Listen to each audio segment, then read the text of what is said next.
Hi friends, అందరికీ నమస్తే. Welcome to Varanasi వంటిల్లు. అందరూ ఎలా ఉన్నారు? బాగున్నారా? మన ఇంట్లో ఈరోజు వంకాయ పచ్చడి చేసుకుందామండి. ఇలా వంకాయలు కాల్చి పచ్చడి చేసుకుంటే సూపర్‌గా ఉంటుంది. అది కూడా రోట్లో చేసుకుందాము. ఈ వంకాయల్ని ముందుగా కడిగేసేసుకొని శుభ్రంగా మనం ఫోర్క్ ఉంటుంది కదండీ! ఆ ఫోర్క్ తోటి ఇలా చిల్లులు పెట్టేసుకోవాలనమాట. చిల్లులు పెట్టుకుని మనం కాల్చుకోవాలి. అలా అయితేనే పేలిపోకుండా ఉంటాయన్నమాట. ఇదిగోండి ఈ ఫోర్క్ తోటి ఇలాగా చిల్లులు పెట్టేసుకున్నాను నేను. ఒక 3, 4 చోట్ల పెట్టేసుకుని కొద్దిగా ఆయిల్ అప్లై చేసి ఇలా కాల్చేసుకోండి. నేనైతే ఆయిల్ ఏమి అప్లై చేయలేదు. కడిగిన దాంతో ఇలా ఫోర్క్‌తో గుచ్చేసుకుని ఇలా కాల్చేసుకుని ఈ ప్లేట్‌లో వేసేసుకున్నాను. ఆ తర్వాత శుభ్రంగా ఒక్కసారి కడిగేసుకోండి. వంకాయల్ని బాగా ఒకసారి కడిగేసిన తర్వాత ఇలా ప్లేట్‌లో పెట్టేసుకోండి. మనకి పొట్టు తీయడం ఈజీగా పొట్టు ఇలా తీసేసుకోవచ్చనమాట. చక్కగా పైన స్కిన్ అంతా ఇలా ఊడొచ్చేస్తది. అదంతా తీసేసుకుని మొత్తం ఒకసారి నీట్‌గా చేసేసుకుని, వీలైతే ఒకసారి పైనంతా ఇలా కడిగేసుకున్నట్టు చేసేసుకోండి. చేసేసుకున్న తర్వాత మనం ఈ లోపల పురుగులుంటాయి కదా! వంకాయల్లో ఒక్కొక్కసారి పురుగులొస్తాయి. ఆ పురుగులు ఉన్నాయో లేదో చెక్ చేసుకుని చూసుకోవాలి. ఇదిగోండి పొట్టంతా తీసింది నేను పక్కన పెట్టేసుకున్నాను. ఇప్పుడు నేను మీకు వంకాయలని ఇలా ఓపెన్ చేసి చూపిస్తున్నాను. చూడండి విప్పి చూపిస్తున్నాను. ఇలా చూసుకోవాలనమాట. లోపల ఒక్కొక్కసారి పురుగులుంటాయి. కాయ పైకి బాగున్నా కూడా లోపల పురుగులుంటాయి. అలాంటివి తీసేసుకోవాలి. నేనైతే పర్వదినాలప్పుడు ఏం చేస్తానంటే, ఆ పురుగొచ్చిందంటే ఆ కాయ మొత్తం తీసేస్తానండి. మామూలు ఒట్టి రోజుల్లో అయితే గనక ఆ పురుగు వచ్చిన మేరకు సగం చాలా వరకు తీసేసి, ఆ పై భాగాన్ని ఎక్కడైతే లేదో ఆ చివరి భాగాన్ని కొద్దిగా తీసుకొని నేను పచ్చడి చేసుకుంటాను. ఉన్నది ఉన్నట్టుగా నేను చెప్తాను కాబట్టి నిజమే చెప్తున్నాను. ఇలాగే చేసుకుంటాను. పర్వదినాల్లో మాత్రం ఒకవేళ ఒక చిన్న పురుగైనా కనిపిస్తే ఆ కాయని మొత్తానికి వాడను, పక్కన పెట్టేస్తాను. తీసేస్తానింక. ఇప్పుడు ఇలా మొత్తం మీద మనం గుజ్జులా చేసుకున్నాం కదా! వంకాయలు కాల్చింది. దాన్ని మనం రోట్లో పచ్చడి చేసుకుందామండి. చిన్న రోలు ఉందనమాట. ఆ రోల్లో చేసుకుంటున్నాను. ఒక 4 పచ్చిమిరపకాయలు వేసుకున్నాను. అలాగే ఒక ఎండుమిరపకాయ వేయించకుండా పచ్చి ఎండుమిరపకాయ అనమాట. మొన్న ఎండబెట్టుకున్నాం కదా! పొడులు చేసుకున్నప్పుడు బాగా గలగలలాడిపోతున్నాయన్నమాట మిరపకాయలు. అది ఒకటి వేసేసుకున్నాను. వేసుకుని కొద్దిగా చింతపండు మీకు చూపించా చూడండి. చిన్న చింతపండు రెక్క వేసుకుని దంచేసుకోవాలి. అది మెత్తగా అయిన తర్వాత కొత్తిమీర చూడండి, ఒక గుప్పెడు కొత్తిమీర ఉంది. అది మొత్తం నేను ఇలాగా చేత్తోటే తుంపేసుకొని వేసేసుకున్నాను. కొద్దిగా పసుపు, హాఫ్ టీ స్పూన్ పసుపు వేసుకున్నాను. రుచికి సరిపడా ఉప్పు వేసుకోండి. మీకు చింతపండు, పచ్చిమిరపకాయలు వేస్తాం కదా! దానికి సరిపడా ఉప్పు కూడా వేసుకోండి. వేసుకుని ఇలా చక్కగా దంచేసుకోవాలనమాట. ఇలా దంచేసుకోండి మొత్తం అంతాను. ఇలా కలుపుకుంటూ దంచుకోండి. నాదైతే చిన్న రోల్ అనమాట. పెద్ద రోల్ అనుకోండి చక్కగా ఈజీగా మొత్తం అంతా ఒకేసారి వేసేసుకుని చేసేసుకోవచ్చు. చిన్న రోలుతో కొంచెం ఇబ్బంది అవుతుంది కాబట్టి కొద్ది కొద్దిగా వేసుకుని దంచుకోవాల్సొస్తుంది. పోపైతే మిరపకాయలు అవి అయితే బాగానే దంచేసానండి. ఇప్పుడు ఈ ఇంగువ వేసుకుందాము. నా ఫేవరెట్ అనమాట ఇంగువ అనేది. నాకు చాలా ఇష్టం కాబట్టి ఇంగువ ఖచ్చితంగా వేసుకుంటాను. ఇష్టమైన వాళ్ళు వేసుకోండి, లేని వాళ్ళు స్కిప్ చేసేయండి. తర్వాత ఇప్పుడు మనం వంకాయలన్నీ తీసుకుని పెట్టుకున్నాం కదా! పురుగులవి లేకుండా చక్కగా నీట్‌గా చూసుకుని పెట్టుకున్నాము. వంకాయలని ఈ రోట్లో వేసుకుందాము. చెప్పాను కదా! చిన్న రోలు కాబట్టి కొద్దిగా వేసుకుని దంచుకుంటాను. ఇలా కొద్ది కొద్దిగా వేసుకుని దంచుకోవాలనమాట. కింద ఎక్కడ పడిపోతుందో అని చెప్పి ఇలా చెయ్యి అడ్డు పెట్టుకున్నాను. అలా కలుపుకుంటూ జాగ్రత్తగా దంచుకోండి. దంచుకునేటప్పుడు కొంచెం కంట్లో పడుతుంది. ఆ నీరు లాంటిది ఉంటుంది కదా! అది చింది కంట్లో పడుతుంది. జాగ్రత్తగా చూసుకొని దంచుకోవాలనమాట. మిక్సీలో వేసుకునేటప్పుడైతే ఒక్కసారి వేసుకుని మిక్సీ ఒక్క తిప్పు తిప్పండి చాలు. ఎక్కువైతే మరీ మెత్తగా అయిపోతుంది. ఇలా కొంచెం మరీ మెత్తగా కాకుండా చేసుకుంటేనే బావుంటుంది. ఇదిగోండి నలిగింది కాబట్టి తీసేసి నేను పక్కన అదే ప్లేట్‌లో పెట్టుకుంటున్నాను. మిగిలింది కొంచెం తీసి పక్కన పెట్టుకున్నాననమాట. మిగిలిన కొంచెం రోట్లోనే ఉంచుకుని మిగిలిన వంకాయ ముద్ద ఉంది కదా!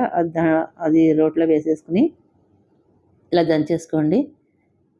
ఇలా ఎంతమంది చేస్తారు ఫ్రెండ్స్? మీలో ఎంతమంది చేస్తారు? ఈ పచ్చడి ఎంతమందికి ఇష్టమో కామెంట్ చేయండి. నేను చింతపండు వేసుకున్నాను. ఇది బండ పచ్చడి అంటామనమాట. ఇది వంకాయ బండ పచ్చడి అని అంటాము. ఒక్కొక్కసారి నేనైతే చింతపండు వేయకుండా చేస్తాను.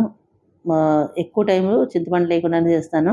అప్పుడప్పుడు కొద్దిగా చింతపండు వేసి చేస్తాననమాట. ఈ చింతపండు వేసిన దాంట్లో ఒక చిటికెడు బెల్లం వేసుకుంటే బావుంటుంది. ఈసారి నేను అస్సలు బెల్లం వేయకుండానే చేసుకుంటున్నాను.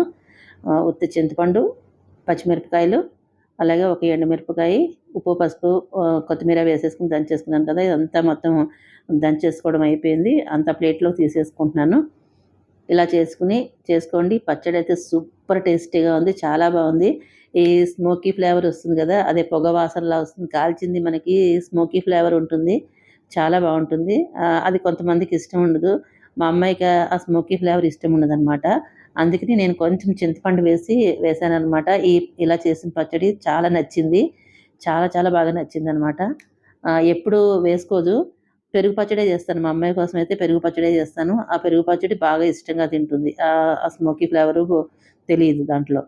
ఇప్పుడు ఈ చింతపండు వేసాను కాబట్టి తెలియలేదనమాట, నచ్చింది, బాగా ఇష్టంగా తిందనమాట.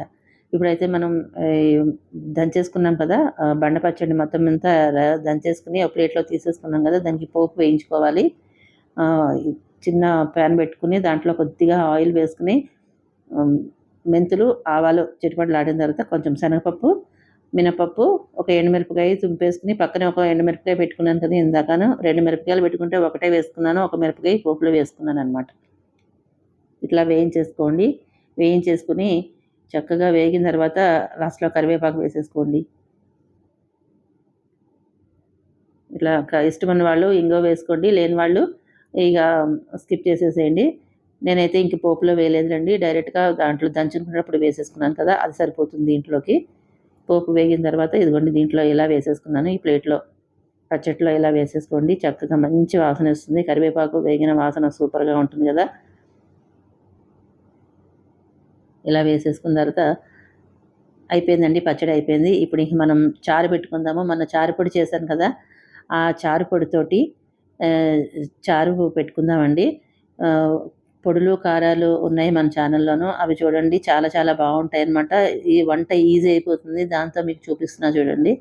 ఇదిగోండి చింతపండు, ఒక పచ్చిమిరపకాయ, ఉప్పు, బెల్లం, అలాగే పసుపు వేసేసుకున్నాను, ఒక గిన్నెలో వేసేసుకున్నాను.